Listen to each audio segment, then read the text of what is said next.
Manhattan, 7th Avenue and 42nd Street. November 1963. Cold evening. Malcolm X stands on the corner, arm raised, trying to hail a taxi. One passes. Then another. Then another. He knows why. Finally, a yellow cab pulls over. Malcolm opens the door, slides into the back seat, gives an address in Harlem. The driver, a white man, maybe 50, thick Brooklyn accent, looks at him in the rear-view mirror. Pauses, then says 4 words that Malcolm has heard his entire life. I don't serve your kind. What happens next takes 30 seconds, but its impact lasts 10 years. Let's back up. It's November 1963. Malcolm X is at the height of his influence. He's the national spokesman for the Nation of Islam. He's been on television. He's been in newspapers. He's spoken at universities. But none of that matters when you're a black man trying to hail a taxi in New York City. This isn't the South. This isn't Alabama or Mississippi. This is New York, the progressive North. The place that's supposed to be different. But racism doesn't need a Confederate flag. It doesn't need a burning cross. Sometimes it's just a taxi driver who won't stop. A restaurant that's suddenly full. A store clerk who follows you down every aisle. Malcolm knows this. He's lived it his entire life. On this particular evening, Malcolm has just finished a meeting in Midtown. He needs to get back to Harlem. It's cold. He's tired. He raises his hand. A taxi approaches, slows down. The driver sees Malcolm's face through the windshield. Speeds up, passes him. Malcolm lowers his hand, waits, raises it again. Another taxi, same thing. Slows, sees him, speeds up. This happens 3 times. Malcolm isn't surprised, just tired. Finally, a 4th taxi pulls over. Yellow cab, dented bumper. The driver is white, middle-aged, weathered face, cigarette hanging from his lip. Malcolm opens the door, gets in. 125th and Lenox, please. Harlem. The driver looks at him in the rear-view mirror. Malcolm sees the recognition, the hesitation. Then the driver speaks. I don't serve your kind. 4 words. Malcolm has heard variations of this his entire life. We don't serve coloreds. No blacks allowed. You people need to leave. But it never stops stinging. Most people in this moment would do one of 3 things. Get angry, yell, curse, slam the door, get out quietly, swallow the humiliation, move on, argue, demand. Threaten to report him. Malcolm does none of these. Malcolm doesn't move, doesn't raise his voice, just looks at the driver in the rearview mirror. What's your name? The driver is caught off guard. What? Your name. What is it? Pause. Frank. Frank. Okay. Frank, I'm Malcolm. Nice to meet you. The driver doesn't know what to do with this. He expected anger. He got politeness. Look, I told you. I heard you. You don't serve my kind. I understand. But before I get out, can I ask you a question? Frank hesitates. Looks around. The street is busy. People walking by. Other cabs honking. Fine. One question. Malcolm leans forward slightly. Not aggressive, just engaged. Why? Why what? Why don't you serve my kind? Frank shifts in his seat, uncomfortable. Because I don't have to. It's my cab. I can refuse service to anyone. That's true, you can. But I didn't ask if you can. I asked why you do. Pause. Look, I don't have anything against you personally, but you have something against me racially. I don't want trouble. Trouble? What kind of trouble do you think I'm going to cause, Frank? I don't know. I've heard things. What things?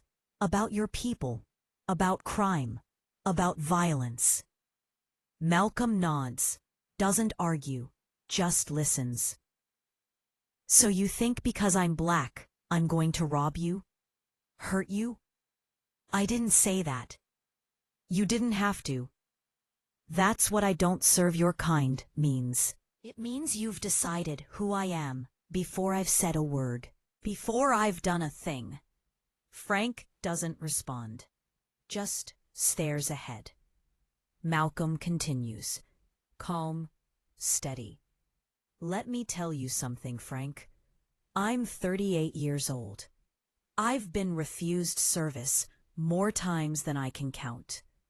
By taxi drivers, by restaurants, by hotels, by people who look at my skin and decide they know everything about me. Pause. And you know what the sad part is? Most of those people, maybe even you, aren't bad people. You're not in the Klan. You're not burning crosses. You're just scared. Scared of something you don't understand. Scared of someone who looks different. Frank glances in the mirror. Malcolm's eyes are steady. Not angry, not accusing. Just honest. But here's the thing, Frank. Fear is a choice. And so is ignorance. You can choose to keep refusing to serve my kind. You can keep believing what you've been told. Or you can choose to see me as a human being. A man trying to get home, just like you. Silence. The meter isn't running. The cab is still parked. People are walking by, oblivious to the conversation happening inside. Frank takes a drag from his cigarette, exhales slowly. Where did you say you needed to go? 125th and Lenox. Frank puts the car in drive. Meters running. They drive in silence for a few blocks. Malcolm looks out the window. Frank keeps glancing in the rearview mirror. Finally, Frank speaks. You're Malcolm X, aren't you? Malcolm looks up. I am. I've seen you on TV. You're the guy who says white people are devils. I've said that, yes. So why are you being nice to me? Malcolm smiles, small, sad. Because you're not a devil, Frank. You're just a man who's been taught to fear people who look like me. And I don't blame you for that. I blame the system that taught you. Frank is quiet for a moment. I grew up in Brooklyn, Sunset Park, all-white neighborhood. I never even met a black person until I was 20, and when I did, all I'd heard were stories about crime, about danger, about how they were taking our jobs, our neighborhoods, and you believed it. Yeah, I believed it. Do you still? Frank doesn't answer right away, just drives, turns onto 7th Avenue, heads north. I don't know, maybe. I mean, you see the news, you see the riots, the protests. It's hard not to be scared. Malcolm nods. I understand. But let me ask you this. When you see those riots on TV, do you ever ask why they're happening? What do you mean? I mean, people don't riot for no reason. They riot because they're desperate, because they've tried everything else and nothing has worked, because they've been ignored, brutalized, and dehumanized for so long that violence feels like the only language anyone will listen to. Frank is listening now, really listening. I'm not saying riots are right. I'm saying they're understandable. And if you want them to stop, You have to address the reasons they're happening. You have to give people hope, opportunity, respect. They're in Harlem now. The streets are busier. More black faces. More life. Frank looks around. He's been to Harlem before, but always with his doors locked. Always nervous. Now, with Malcolm in the back seat, it feels different. Less threatening. More human. You really think things can change? Frank asks. I know they can, but not until people like you and me start talking. Really talking. Not at each other, with each other. Frank pulls up to 125th and Lenox, stops the cab, tones off the meter. $2.50. Malcolm reaches into his pocket, pulls out a $5 bill, hands it to Frank. Keep the change. Frank takes the money, looks at it, then looks at Malcolm. I'm sorry for what I said, for how I treated you. Malcolm meets his eyes. I appreciate that, Frank. But don't apologize to me. Apologize to the next black person who tries to get in your cab by treating them with the same respect you'd want for yourself. Frank nods, slowly. I will. Malcolm opens the door, steps out, leans back in. And Frank, if you ever want to learn more, really learn, not just what you see on TV, come find me. I teach at the mosque on 116th Street, Sundays at 2. Frank looks surprised. You'd let me come, a white guy? I'd welcome you. Because change doesn't happen in echo chambers. It happens when people who disagree sit down and listen to each other. Malcolm closes the door, walks away. Frank sits in the cab for a long moment, staring at the $5 bill. Thinking. 3 weeks later, Frank shows up at the mosque. He's nervous. He's the only white person in the room. People stare, some with suspicion, some with curiosity. Malcolm sees him, walks over. Frank, you came. Yeah, I wasn't sure if you meant it. I always mean what I say. Come, sit. Frank sits in the back, listens to Malcolm speak. It's not what he expected. Malcolm talks about history, about economics, about self-respect, about community. He doesn't say white people are devils. He says, the system of oppression is evil, and we all have a responsibility to dismantle it. After the service, Frank approaches Malcolm. That was different than what I expected. What did you expect? I don't know. Anger, I guess. Hate. I'm not interested in hate, Frank. I'm interested in truth. And the truth is, we're all trapped in a system that benefits some and oppresses others. The only way out is education, understanding, and action. Frank nods. Can I come back? Every Sunday, 2 o'clock. Frank does. He comes back the next week, and the week after that, and the week after that. He starts reading books Malcolm recommends, history books, books about slavery, about Reconstruction, about Jim Crow, about redlining and housing discrimination. He starts seeing the world differently. One day, a black passenger gets in his cab. Frank looks in the rearview mirror. Where to?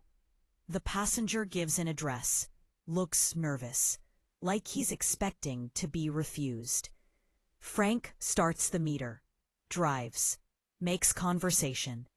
Cold out today, huh? The passenger relaxes, smiles. Yeah. Sure is. When they arrive, the passenger pays. Thanks him. Frank watches him walk away, feels something he hasn't felt in a long time: pride. Over the next 10 years, Frank becomes a regular at Malcolm's teachings.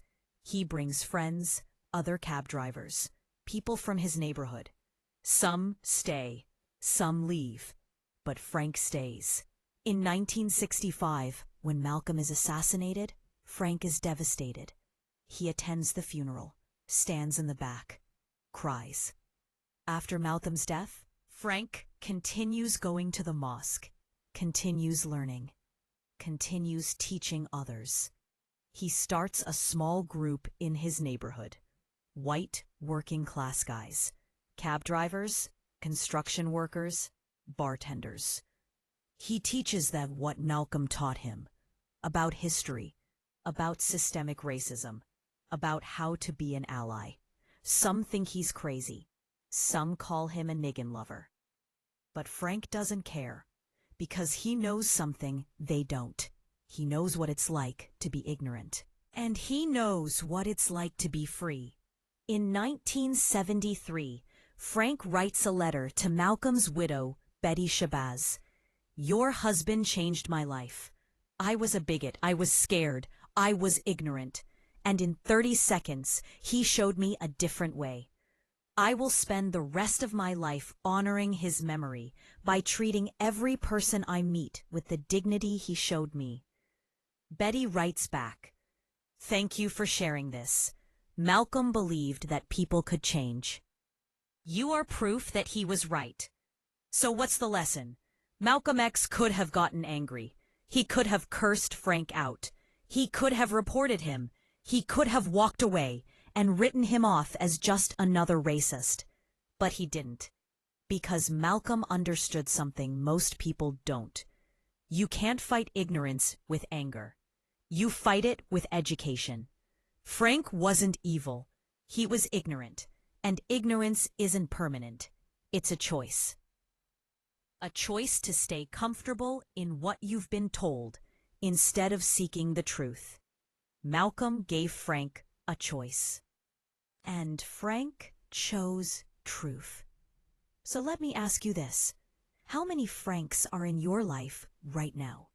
How many people have said something ignorant, something hurtful, something that made you want to write them off completely? And what did you do? Did you get angry? Did you walk away? Or did you do what Malcolm did? Give them a chance to learn. Because here's the truth. Change doesn't happen when you destroy people. It happens when you teach them.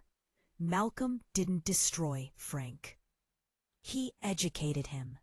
And that education rippled out to Frank's friends, to his passengers, to his community. One conversation, 30 seconds, 10 years of impact. That's the power of choosing dignity over anger, education over destruction, hope over hate. Malcolm X knew that, and he lived it, even when it would have been easier, justified even, to do the opposite. That's the lesson. Not that you have to be perfect, not that you have to accept disrespect, but that when you have the opportunity to teach, you take it. Because the person you teach today might be the person who teaches someone else tomorrow. And that's how change happens. One conversation at a time.